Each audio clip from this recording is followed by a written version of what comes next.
दीर्घ 3 मासर व्यवधान पर गंजाम जिलार अधिष्ठात्री देवी माँ तारा तारिणी पीठर दानहुंडी खोल जिला प्रशासन निर्देश रे पुरुषोत्तमपुर तहसीलदार एवं सेवायतों उपस्थित मंदिर बेढ़ारे रही 4टी दानहुंडी खोल हुंडी बहु विदेशी मुद्रा सह सुना रूपा एवं बहु टंका बाहरी एथिरे गोटे चिठी उद्धार होइछि।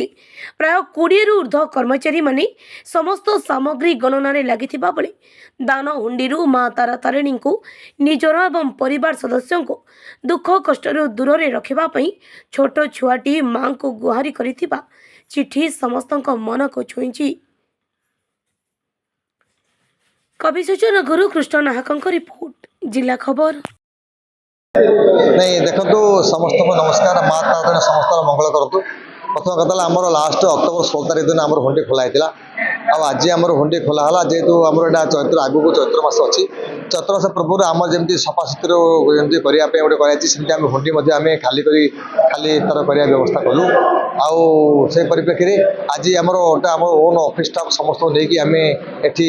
आमर जो अच्छी हॉल रे आमर सब कर पैसा जमा करके गोटे गोटे गोटे बाहर कर पुलिस उपस्थित सेवादान उपस्थित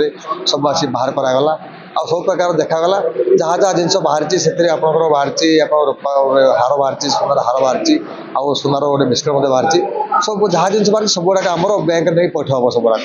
आउ जहाँ जमी पैसा पत्र जहाँ काउंटिंग चलती प्रकृत कथा केते टका डिटेल कहीहबनी एक टोटाल हिसाब कला डिटेल जनईदेवु केते टका बाहरी और सीटा जिलापाल को जनाला पर ही डिटेल आपको जनईदेव समस्त जी जमी दुख जनुची सेमती छोट पिलाटी से तार दुखर कथा वेदना लिखी से आम दान हुंडी बक्स पकई जोटा आम देखिए बहुत आमको भी दुख लगला जे से लिखी जे माँ मत मो परिवार भल कर दियो मो भाई को भल कर दियो आम परिवार समस्त को भल कर लिखी दुख तार मन दुख भरा व्यक्त भरा कहानी लिखिकी से तार छोट चिठी गोटे चिरकुट गोटे पकई देखी आम समस्त ये चकित हेलु। दीर्घ मास धरी माँ को हुंडी खोल जा आज जिलापाल निर्देश क्रमे पुरस्तर तहसीलदार उपस्थिति एवं नूतन भाव दायित्व नहीं कार्यनिर्वाही अधिकारी विनीत कुमार बेहरा उपस्थिति वरिष्ठ सेवायतों उपस्थिति माँ को हुंडी खोल जाता विभिन्न प्रकार सुना अलंकार आरंभ कर धन टंका विभिन्न प्रकार सामग्री बाहरी किंतु गोटे छोट पिलार चिठी समस्त को आचंबित करमस्ते जे जे भी ये उपस्थित अच्छा आमर मंदिर कमिटी आरंभ कर भक्तगण से चिठी पढ़ी समस्ते गोटे आचंबित होती से चिठी लिखाई कि माँ मते मो परिवार को समस्ते घंट घोड़ा रखिथु माँ मो बड़ भाई देह